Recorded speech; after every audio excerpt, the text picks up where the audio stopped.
setiap kita ini akan pulang. Setiap kita akan berpindah. Di dunia saja kadang kita pindah tempat, pindah tugas, pindah domisili. Bukankah setiap perpindahan butuh bekal? Anda dari Jakarta datang ke Garut, bukankah butuh bekal? Butuh kendaraannya, butuh kecukupannya, butuh materinya. Dan suatu saat kata Allah, dunia ini pun bahkan akan kita tinggal. Dihadapkan di pandangan kita ada orang yang wafat, kita dengar, bahkan kita lihat, bahkan kita sholatkan, bahkan kita antarkan ke kuburnya. Dan besok lusa kata Allah kita yang pulang. Pangkat, jabatan, kedudukan, harta, ilmu tidak akan pernah memberikan kepada kita pertolongan menjadi bekal yang terbaik saat meninggalkan dunia ini. Karena itulah Nabi mengingatkan, setiap tempat punya bekalnya masing-masing. Anda dari Indonesia ke Malaysia, apa dipikir semua yang di Indonesia bisa berlaku di Malaysia? Tidak. Anda dari Indonesia ke Amerika, apakah uang yang berlaku di Indonesia laku di Amerika? Tidak. Belum tentu bisa digunakan. Mas sekarang kita dari dunia akan berpindah ke alam selain dunia. Apakah akan menggunakan bekal dunia? Kata Allah, tidak.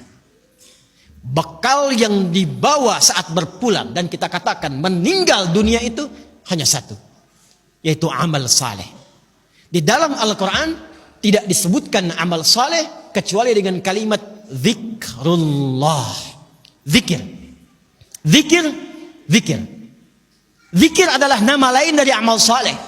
Sekaligus secara bahasa juga peringat. Seakan Allah ingin mengatakan, hei ingat kamu akan wafat. Ingat kamu akan meninggal.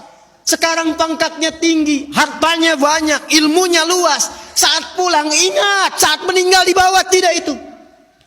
Pakaian cuma 2 helai kain kafan, tidak ada kantongnya. Dibawa ke alam kubur dunia tidak ada yang ikut. Zikir, ingat. Eling, ingat kata Allah. Yang hanya bisa dibawa amal saleh. Karena itulah ketika Allah meminta kita menunaikan amal saleh, semua amalnya disebut dengan zikir. Bukankah kita diperintahkan menunaikan salat? Salat dalam Al-Quran disebut dengan zikir. Quran surah ke-20 Taha di ayat ke-14. Innani anallahu la ilaha illa ana fa'budni wa aqimis salata li dzikri. Baca Quran, Quran disebut dengan zikir. Quran surah Al-Hijr di ayat yang ke-9. Inna nahnu nazzalna dzikra wa inna lahu lahafizun. Menghafal Quran disebut dengan zikir. Disebutkan 4 kali di surah Al-Qamar ayat 17, ayat 22, ayat 32, ayat 40. Wa laqad yassarna al-Qur'ana lidzikri fahal mim muddakir. Doa itu amal saleh disebut dengan zikir. Quran surah ke-7 Al-A'raf ayat 205. Udzkur rabbaka fi nafsika tadarruan wa khifatan wa dunal jahri minal qaul. Anda setelah salat mengucapkan subhanallah, alhamdulillah, Allahu akbar, itu zikir. Quran surah ke-4 An-Nisa ayat 103. Fa idza qadaytumus salata fadhkurullah. Maka kata Allah, ingat, kalau sudah sampai akhir pekan itu, yang dihitung jangan cuma dunianya. Berapa ya harta yang dikumpulkan selama kerja ini? Di pasar, berapa keuntungan yang diraih? Di kantor, berapa omset yang didapatkan? Berapa pangkat yang sudah diletakkan di pundak itu?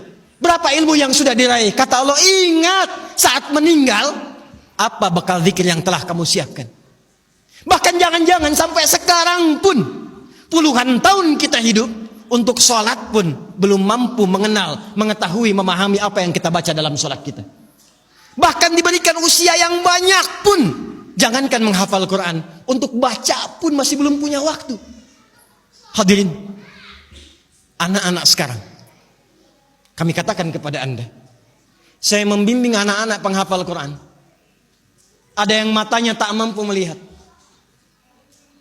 Ada yang otaknya lumpuh. Usia 3 tahun, 4 tahun, menghafal Quran. Sampai hafal 30 juz. Dan ketika kami tanyakan kepada mereka, kenapa Anda menghafal Quran?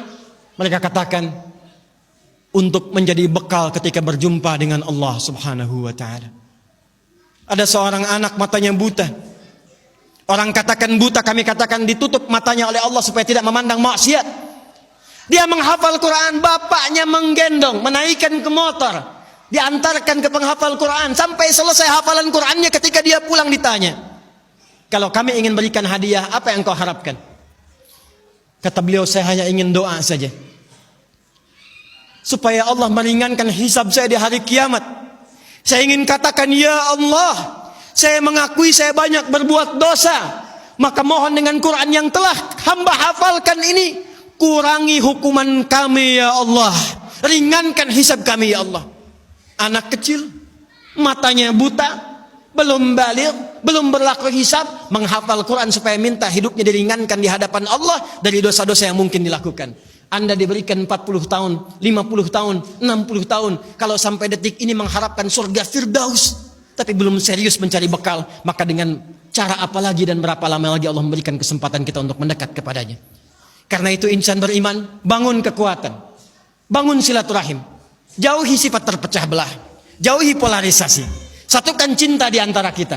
Setelah itu tingkatkan ibadah kita, niatkan setiap pekerjaan kita untuk mendapatkan ridha Allah Subhanahu wa taala, dan setiap tempat yang kita pijak, pakaian yang kita kenakan, kelak semua akan bersaksi di hadapan Allah.